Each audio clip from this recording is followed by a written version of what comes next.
Hello दोस्तों, आप सभी का स्वागत है कहानियों की इस दुनिया में। तो इस एपिसोड की शुरुआत में ऊजिन अपने स्टूडियो में बैठकर आर्ट वर्क कर रहा था। तभी उसकी नजर उस कैमरे वाली पेन पर जाती है और उस पेन को देखकर वो कुछ सोचने लगता है और सीन पास्ट में जाता है, उसी पार्टी वाले दिन पर जहाँ पर मिस हान ऊजिन को बर्थडे विश करने आई थी। ये लोग पार्टी से थोड़ा दूर खोपचे में एक दूसरे को किस करने लगते हैं और इधर उधर छूने लगते हैं। अब इन दोनों का गुलू गुलू चल ही रहा था कि तभी वहाँ पर अचानक से इन्हान आ जाता है, जो कि किसी से भाग रहा था और काफी डरा हुआ लग रहा था। वो इन दोनों को साथ में देख लेता है तो मिस हान को लगता है कि इन्हान सबको बता देगा, इसीलिए वो उसको समझाने के लिए उसके पीछे भागती है। इन्हान तुम गलत समझ रहे हो, मुझे समझाने का मौका दो इन्हान। लेकिन इन्हान तो घबराया हुआ भागे जा रहा था। इधर पार्टी वाले होटल में इन्हान के पीछे पीछे यूनसोक भी आता है और वो लोग यूजिन से इन्हान के बारे में पूछते हैं कि तुमने उसको कहीं पर देखा है क्या। हम लोग उसको बुली करके उसके मजे ले रहे थे। लेकिन यूजिन यहाँ पर इन सबको वार्न करता है, देखो थोड़ा ध्यान से, कहीं कोई हादसा ना हो जाए। तो वही पार्टी में जेई भी इन्हान के पीछे ही जा रही थी उसको बचाने के लिए, क्योंकि एक तो वो उसका दोस्त था और दूसरा जब वो प्रेगनेंसी वाली बात कर रहे थे तब उसके जेब में पड़े कैमरे वाले पेन में सब कुछ रिकॉर्ड हो गया था। लेकिन यहाँ पर रियान आकर जेई को समझाता है कि तुम उसकी इतनी चिंता मत करो, वो उसके दोस्तों को बोल देगा कि अब वो उसको और बुली नहीं करेंगे। और फिर वो जेई को तो वापस पार्टी में ले जाता है। वहीं दूसरी तरफ इन्हान भागते भागते होटल से बाहर निकल जाता है और मिस हान उसका ब्लू कार में बैठकर पीछा करने लगती है। इन्हान भागते भागते अपने भाई कांघा को फोन लगाता है। इधर मिस हान ब्लू कार में बैठी हुई उसे लगातार समझाने की कोशिश कर रही थी। इन्हान एक बार मुझे समझाने का मौका तो दो, मैं तुम्हें सब समझाती हूँ। लेकिन इन्हान तो घबराया हुआ भागे जा रहा था और बोले जा रहा था कि सबके सब मिले हुए हैं, टीचर्स स्टूडेंट सब एक जैसे हैं, मैं सबकी सच्चाई सबके सामने लाकर रहूंगा। भागते भागते इन्हान एक गली में पहुंचता है और तभी अचानक से एक ब्लू कलर की कार आती है और इन्हान के हाथों में से मोबाइल गिर जाता है, जिसमें लगातार कांघा बोले जा रहा था, हेलो इन्हान, इन्हान क्या हुआ, हेलो इन्हान कहाँ हो तुम भाई, कुछ तो बोलो भाई, हेलो हेलो इन्हान। और तभी हम लोग देखते हैं कि जिस कार ने टक्कर मारी थी उस कार के अंदर मिस हान होती है और वो काफी डरी हुई लग रही थी। उन्होंने गलती से इन्हान को मार दिया था। वो फटाफट घबराई हुई लाश के पास जाती हैं और सारे सबूत उठाती हैं, वो कैमरे वाला पेन, मोबाइल, और फिर वो वहाँ से निकल जाती हैं इन्हान की लाश को ऐसे ही छोड़कर। तभी सीन प्रेजेंट में आता है जहाँ पर कांघा पुलिस स्टेशन के अंदर जा रहा था, वही क्लास प्रेसिडेंट वाले सबूत लेकर। सबूत मिलते ही फिर स्कूल में सभी से नॉर्मल पूछताछ शुरू होती है और पूछताछ के दौरान सारे इलाइट स्टूडेंट्स ऊजिन, हेरा, यूनसोक, रियान, चानमिन एक ही बात बोले जा रहे थे कि स्कूल वायलेंस, इस बारे में तो हम कभी सोच भी नहीं सकते, और वो ड्रग्स, वो तो एंजाइटी के लिए है, हम कोई ड्रग्स वगैरह नहीं लेते हैं। लेकिन जब आखिर में जेई से सवाल पूछे जाते हैं तो वो बोलती है कि ये सारी बातें सच हैं, मुझे ये पता है क्योंकि मैं भी इसमें शामिल थी। पूछताछ होने के बाद क्लासरूम में यूनसोक पहले से ही कांघा का वेट कर रहा था। कांघा के आते ही वो उसे गुस्से में कहता है, क्यों बे, तूने पुलिस को बुला लिया और मुझे फंसाया। और फिर सारे के सारे इलाइट स्टूडेंट्स भी कांघा पर चढ़ने लगते हैं और यूनसोक कहता है कि आज के बाद अपनी ये गंदी शक्ल इस स्कूल में दिखा मत देना। तो कांघा भी भले एक आए के 100 आए, वो बिना डरे कहता है कि ये मैंने तुमसे पहले भी बोला था कि यहाँ रहना है या नहीं रहना है ये मैं डिसाइड करूँगा, ये बताने का हक तेरा नहीं है, समझा। तभी सारे इलाइट स्टूडेंट्स बोलने लग जाते हैं कि तुम इस स्कूल में एक फूटी कौड़ी नहीं देते हो, हमारी फंडिंग की वजह से तुम इस स्कूल में पढ़ पा रहे हो और तुम हमारे साथ ये करते हो। तो इसके जवाब में पीछे सारे स्कॉलरशिप स्टूडेंट एक साथ में आ जाते हैं और वो कहते हैं कि तुम लोग फंडिंग करते हो इसका मतलब ये नहीं कि तुम लोग हमको मारोगे, हमको बुली करोगे। इस पर यूनसोक गुस्सा होकर कांघा को मारने ही जा रहा था कि तभी पीछे जेई आ जाती है और बोलती है, यूनसोक उसे छोड़ दो, ये सब हमारी गलती है, हमने गलत किया है। और वो स्कॉलरशिप स्टूडेंट को भी समझाती है कि आप लोगों को भी डरने की कोई जरूरत नहीं है, जो भी सच है आप उसकी गवाही दे सकते हैं, तभी हमें हमारी गलती समझ में आएगी और हम वो दोबारा नहीं करेंगे। तभी सीन शिफ्ट होता है और इसके बाद आगे स्कूल के रूफ गार्डन में जेई क्लास प्रेसिडेंट से बात करने आई होती है। वो उसका मकसद जानना चाहती थी कि आखिरकार तुमने ये सब क्यों किया।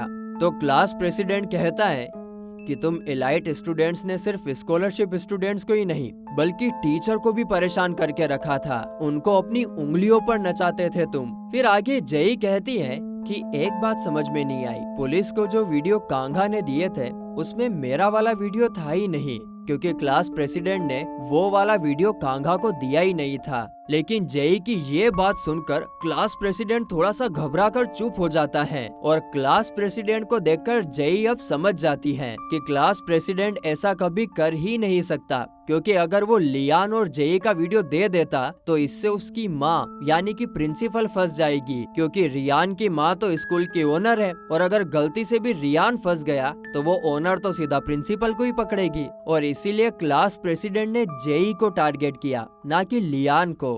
तो वहीं इधर लियान को भी पता चल जाता है कि उसको वीडियो भिजवाने वाली और कोई नहीं बल्कि उसकी खुद की मॉम थी, क्योंकि उसकी मॉम नहीं चाहती थी कि लियान और जेई एक साथ में रहे और कुछ बदनामी हो जाए। तो लियान फिर गुस्से में अपनी मॉम से कहता है कि आप हमारी जासूसी कर रही थी, आपने ये क्यों किया मॉम? घुटन होने लगी है मुझे अब यहाँ पर। आप ऐसा करो, डेट की तरह मुझे भी घर से बाहर निकाल दो। ये सुनते से लियान की मॉम फट करके उसको एक चांटा रख देती है। तो इस पर लियान गुस्सा होकर वहाँ से जाने वाला था कि तभी उसकी मॉम उसका हाथ पकड़कर उसको गले लगाकर रोने लगती है और वो रियान से कहती है, रियान तुम्हारे अलावा मेरा है ही कौन, तुम्हें ही तो मेरे सारे सपने पूरे करने हैं। और इतने दिनों बाद माँ पहली बार रियान को गले लगाकर इमोशनल होती है, तो अब क्या बोलेगा रियान वहीं पर रुक जाता है। तो वहीं दूसरी तरफ जेई कांघा से मिलने वापस से उसके एरिया में जाती है। वहाँ पर जेई कांघा से बोलती है कि मुझे लगा नहीं था कि तुम वो वीडियो पुलिस को दे दोगे, लेकिन तुमने जो भी किया अच्छा किया, इससे हमें हमारी गलती का एहसास होगा। और आगे वो कहती हैं कि अगर उनको उनकी गलती का एहसास पहले ही हो जाता तो शायद कांग इन्हान आज जिंदा होता। और इसके लिए वो कांघा से माफी भी मांगती हैं। कांघा भी उससे माफी मांगता है कि उसने उसकी तकलीफें बढ़ा दी। खैर जेई यहाँ पर कांघा को आखिरी गुड बाय बोलने आई थी। वो थोड़ा सा हंसते हुए बोलती है कि मैं न्यूयॉर्क जा रही हूँ, तुम स्कूल में टॉप जरूर करना। और बस इतना बोलकर जेई यहाँ से जाने वाली थी कि तभी कांघा उससे पूछता है, जेई क्या कभी कुछ था हमारे बीच? तो जेई थोड़ा सा हंसकर बोलती है, नहीं था। जिस पर कांघा बोलता है, झूठ बोल रही हो तुम। खैर जेई यहाँ से चली जाती है बिना कुछ बोले। यहाँ से जेई सीधा अपने घर पर जाती है और वहाँ जाकर वो अपने सीक्रेट लॉकर में से वही फोटो निकालती है जो कि वो पिछले एपिसोड में भी कई बार निकाल चुकी है। ये फोटो उसके पेट में जो बच्चा था उसका होता है। वो उस फोटो को देखकर थोड़ी सी इमोशनल हो जाती है और फिर थोड़ी देर अपने पेट पर रखकर सो जाती है, जैसे कि उसका उस बच्चे के साथ कुछ इमोशनल कनेक्शन जुड़ चुका हो। वो उसको जाने नहीं देना चाहती थी। इसके बाद वो ये फोटो लियान को भी बताती है और वो भी इसको देखकर बहुत इमोशनल हो जाता है। लेकिन अब जब सब तरफ नई शुरुआत हो रही थी तो इस फोटो को भी बाय बोलने का टाइम आ चुका था। जेई उस फोटो को तालाब में बहा देती है। इसके बाद अगले दिन जेई लियान को लेकर कांग इन्हान की कब्र पर आती है और फिर जो चीज लियान कभी नहीं बोलता, लियान कांग इन्हान से माफी मांगता है। यहाँ पर जेई न्यूयॉर्क जाने से पहले जितना हो सके सब ठीक करना चाहती थी और इसीलिए वो लियान से बोलती है कि तुम कांघा से भी माफी मांग लेना। तो लियान थोड़ा सा इमोशनल होकर कहता है कि मैं सब कर लूंगा, लेकिन तुम प्लीज मत जाओ जेई। इस पर जेई कहती है कि हम कुछ ही टाइम के लिए अलग हो रहे हैं, हमने किसी को बहुत नुकसान पहुंचाया है, तो समझ लेना कि यह हमारी सजा है और एक मौका है अपनी गलतियों को सुधारने का। तो वहीं स्कूल में दूसरी तरफ मिस हान को स्कूल से निकाला जा रहा था। प्रिंसिपल मिस हान को ऊजिन और मिस हान के साथ वाला वीडियो दिखाती है। वो बोलती हैं कि एक टीचर का एक स्टूडेंट के साथ नाजायज रिश्ता बनाना बहुत गलत है। स्कूल पहले ही बहुत बदनाम हो चुका है और ऊजिन के पेरेंट्स और हम नहीं चाहते कि ये बात सामने आए, इसलिए बाहर जाते जाते तुम अपना रेजिग्नेशन दे देना। यहाँ पर साथ ही में प्रिंसिपल ये भी कहती है कि देखो ऊजिन का नाम तुम्हारे साथ जुड़ा हुआ था, इसीलिए अभी तक तुम बची रही, हिट एंड रन केस में जेल नहीं गई और इसके बदले में हम आपसे ये चाहते हैं कि आपके और ऊजिन के बीच में जो कुछ भी हुआ उस बात का जिक्र आप कहीं पर भी किसी से भी ना करें। ये सारी बातें सुनकर मिस हान के चेहरे पर साफ साफ झलक रहा था कि चाहे कुछ भी हो जाए, गलती किसी की भी हो, आखिर में प्रॉब्लम तो मिडिल क्लास लोगों को ही फेस करनी पड़ती है। वहीं स्कूल में ही दूसरी तरफ एलाइट अड्डे पर चारों दोस्त फिर से साथ में बैठकर बातें कर रहे थे। यहाँ पर जेई के न्यूयॉर्क जाने वाली बातें चल रही थी, लेकिन ऊजिन इन बातों को सुनकर थोड़ा अनकंफर्टेबल सा होने लगता है और वहाँ से उठकर चला जाता है। तो हेरा ऊजिन को देखती है कि ये क्यों चला गया, और तभी हेरा को एकदम से याद आता है कि उस दिन उस लोकल होटल रूम में ऊजिन ने कुछ बदला लेने की बात की थी। ये बात सोचकर हेरा एकदम गुस्से में ऊजिन के पीछे चली जाती है और स्कूल से बाहर आने पर ऊजिन हेरा को सब कुछ बता देता है कि ये सब उसी ने किया है। तो हेरा गुस्से में बोलती है, क्या तुमने ये सब क्यों किया? कितने बड़े पागल हो तुम। तो ऊजिन बोलता है कि तुम्हारी वजह से, तुमने बोला था कि जेई और तुम में से एक को चुनो, तो मैंने तुम्हें चुना, लेकिन अब मैं जाकर जेई को सब सच बता दूंगा। तो हेरा बोलती है, तुम्हारा दिमाग तो ठिकाने पर है, थोड़ा दिमाग लगाकर सोचो। लियान और जेई के लिए तुम बहुत मायने रखते हो, तुम्हें हमारी दोस्ती के लिए ये बात सबसे छुपानी होगी, वरना हमारी दोस्ती वहीं खत्म हो जाएगी। अब ये दोनों बात कर ही रहे थे कि स्कूल से निकलने से पहले मिस हान उनके पास आकर ऊजिन से कहती है, सोचा जाने से पहले आखिरी बार गुड बाय बोल दूं।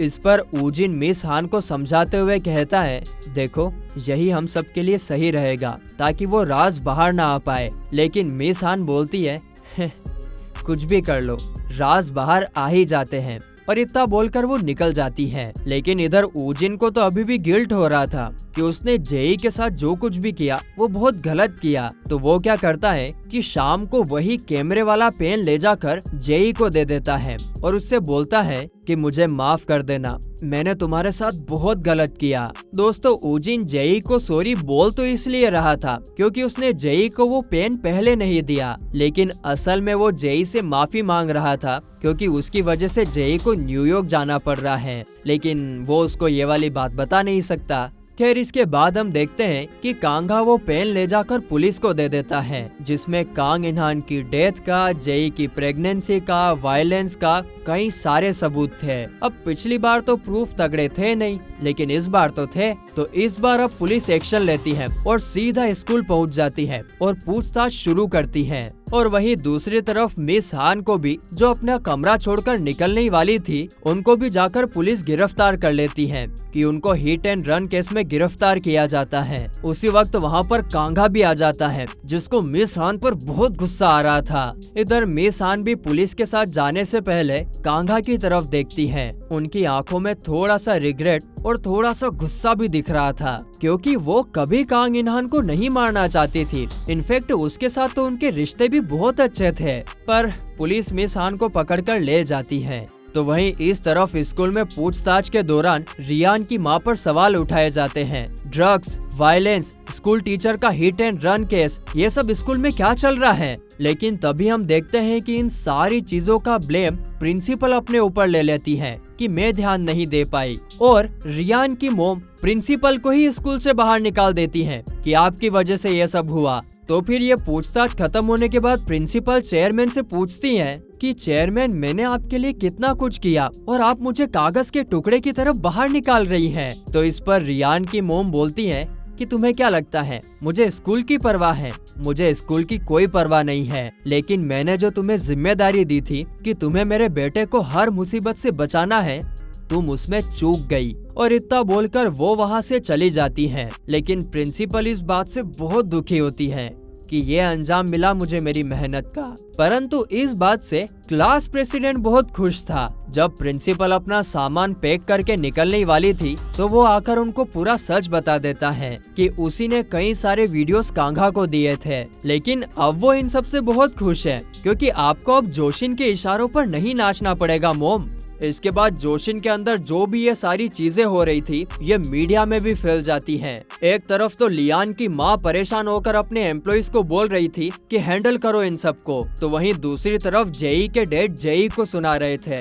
तो कैसा लग रहा है तुम्हें अपनी माँ की तरह बनकर? ये सारी करतूतें करने के बाद और इतना बदनाम होने के बाद अब तुम मेरे किसी काम की नहीं हो। जेई, हमारा साथ यहीं तक का था, अब इसके जवाब में जो जेई पहले घर से निकाले जाने से डरती थी, वो साफ साफ अपने डैड को बोल देती है कि डैड, पहले मैं आपसे बहुत डरती थी कि कहीं आप मुझे घर से निकाल ना दे, लेकिन अब मैं आपसे नहीं डरती, जो आपको करना है करो। इसके बाद अगले दिन स्कूल के अंदर बॉयज लॉकर रूम में लियान, जिसकी पूरी गलती थी भी नहीं और उसको पता था कि माफी तो नहीं मिलेगी, पर फिर भी लियान कांघा से माफी मांगता है कि कहीं ना कहीं उसकी भी गलती थी, उसको ध्यान देना चाहिए था। पर इस पर कांघा बोलता है, लियान, क्या तुम्हारे माफी मांगने से मेरा भाई वापस आ जाएगा? तुम्हें माफी चाहिए ना? तो ठीक है, तुम इसी गिल्ट के साथ पूरी जिंदगी रहोगे, क्योंकि मैं तुम्हें कभी माफ नहीं करूंगा। और इतना बोलकर कांघा वहाँ से चला जाता है। अब सब लोगों की पोल खुल चुकी थी, तो सब लोग अपनी गलतियां सुधारना शुरू करते हैं। एक तरफ तो रियान की मोम मीडिया में एक्सेप्ट करती है कि हाँ, स्कूल में वायलेंस और कुछ गलत व्यवहार चल रहा था और वो पूरी कोशिश करेंगे कि उसे सुधारा जाए। तो वहीं दूसरी तरफ ऊजिन, युनसोक, छानमिन और जो लोग भी स्कॉलरशिप स्टूडेंट को बुली करते थे, ड्रग्स में इन्वॉल्व थे, सब पर एक्शन लिया जा रहा था। और वहाँ पर लियान भी आ जाता है अपनी गलतियों को सुधारने के लिए। स्कूल की छुट्टी होने पर काफी टाइम बाद टेहू बिना किसी डर के कांघा के साथ लोकल बस में घर पर जा पा रहा था और वो कांघा से बीच में ही उसका साथ छोड़ने के लिए उससे माफी भी मांगता है। तो कांघा कहता है, अच्छा, अमीर बनकर काफी बदल गए हो, भूल गए दोस्ती में माफी नहीं मांगते हैं, बस मार पीट के मामला सुलटा देते हैं। और फिर दोनों ऐसी हंसते हंसते बातें करने लगते हैं। तो वहीं दूसरी तरफ गार्डन में जेई और हेरा भी मिलते हैं और जो सॉरी हेरा उस दिन नहीं बोल पाई थी, वो आज बोल देती हैं। वो बोलती हैं कि तुम मुझे प्लीज माफ कर दो, इतने सालों में जो मैं तुम्हें समझ नहीं पाई, वो अब मैं तुम्हें समझ पाई हूँ। जिस पर जेई भी बोलती है, मैंने तुम्हें माफ किया मेरी मतलबी फ्रेंड हेरा। और बस सारे गिले शिकवे खत्म होते हैं और पहले की तरह दोनों साथ में हंसने लगते हैं। इसके बाद न्यूयॉर्क जाने से पहले जेई रियान से भी मिलती है और उसका स्कूल बंक करवा के साइकिल पर मस्ती करने और घुमाने ले जाती हैं। काफी टाइम बाद दोनों फाइनली साथ में बहुत खुश थे, पहले के जैसे बिना किसी बोझ के हंस रहे थे, मस्ती कर रहे थे।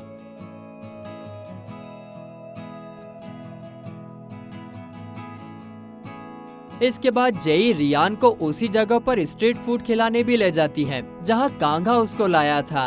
और फिर ऐसे ही मस्ती करते करते, घूमते घुमाते अब फाइनल गुड बाय बोलने का वक्त आ गया था। दोनों जन एक तालाब के पास अपनी साइकिल रोकते हैं, जहां पर जेई थोड़ा सा सीरियस होकर रियान से बोलती है, रियान, अब हमें एक दूसरे का सहारा बनना बंद करना होगा। पहले हमें खुद से खुश होना सीखना पड़ेगा और जब हम ऐसा सीख जाएंगे, उसके बाद ही हम वापस मिलेंगे। मुझे पता है कि इससे थोड़ी तकलीफ तो जरूर होगी, लेकिन ये हम दोनों के लिए बहुत अच्छा है। तो इस पर लियान जेई को गले लगाकर कहता है कि जेई, मैं बस इतना ही चाहता हूँ कि तुम पर कोई मुसीबत ना आए और तुम हमेशा खुश रहो। जेई भी थोड़ा इमोशनल होकर बोलती है, हाँ, मैं भी यही चाहती हूँ। और फिर दोनों एक दूसरे को कस के गले लगा लेते हैं, क्योंकि अब ये फाइनल गुड बाय था, अगली बार मिलने से पहले। इसके बाद अगले दिन एक तरफ तो जेई न्यूयॉर्क के लिए निकल जाती है, तो वहीं दूसरी तरफ जैसे कि जोशिन का नया जन्म हुआ हो, इस तरीके से स्कूल वापस से शुरू होता है। सब कुछ स्कूल में ठीक होने लगा था। स्कूल में नई प्रिंसिपल भी आ चुकी थी। आगे फिर ब्रेक में जब कांघा स्कूल गार्डन में बैठकर बुक पढ़ रहा था, तो हेरा भी वहां आकर कांघा को जेई के कहने पर सॉरी बोलती है। और हेरा के हाथ में टेट बुक की देखकर कांघा को एकदम से याद आता है कि आज जब जेई न्यूयॉर्क के लिए निकल रही थी, तो कांघा वहां जाकर जेई को हक कर लेता है और रोने लगता है। वो बहुत ज्यादा रो रहा था और रोते रोते उसको सॉरी बोल रहा था, क्योंकि कांघा को लग रहा था कि उसकी वजह से जेई को न्यूयॉर्क जाना पड़ रहा है। लेकिन फिर जेई उसको शांत करते हुए बोलती है, कांघा, ऐसे रो मत, क्योंकि मैं न्यूयॉर्क जा ही नहीं रही हूँ, मैं वहाँ जा रही हूँ जहाँ मुझे सबसे ज्यादा खुशी मिलती है। और फिर ये बोलकर जेई जाते जाते कार में बैठने से पहले कांघा को कहती है, याद है तुमने उस दिन कहा था तुम झूठ बोल रही हो। तुमने सही कहा था। इस पर कांघा जेई को देखकर मुस्कुराने लगता है और जेई भी हंसते हंसते कार में बैठकर निकल जाती है। और यही बात याद करके कांघा प्रेजेंट में मुस्कुरा रहा होता है। और फिर हेरा और कांघा टेट बुक की खाने लगते हैं और बातें फेंकने लगते हैं। तो वहीं दूसरी तरफ जेई एक छोटे से घर में जाती है जहाँ पर एक औरत गार्डनिंग कर रही होती है और वहाँ आकर जेई एकदम इमोशनल होकर बोलती है, माँ। और बस ये सीजन यहीं पर खत्म होता है। लेकिन पिक्चर अभी बाकी है मेरे दोस्त। आगे जब हेरा अपनी ही मस्ती में क्लासरूम में आती है तो वहाँ पर उसको एक स्टूडेंट की लाश पड़ी हुई मिलती है, जिसे देखकर वो एकदम चिल्लाती है। तो रियान और बाकी सारे स्टूडेंट्स भी वहाँ पर आ जाते हैं, लेकिन कांघा यहाँ पर नहीं आया होता है। वो अपने मोबाइल में कुछ देखकर हंस रहा होता है। तो वहीं इस तरफ लियान को उसके मोबाइल में मैसेज आता है, कहीं तुम डर तो नहीं गए किम लियान। हम देखते हैं कि यहाँ पर सारे स्टूडेंट्स मौजूद थे, सिर्फ कांघा और क्लास प्रेसिडेंट ही नहीं था। और बस इसी मिस्ट्री के साथ फाइनली ये सीजन यहीं पर खत्म होता है।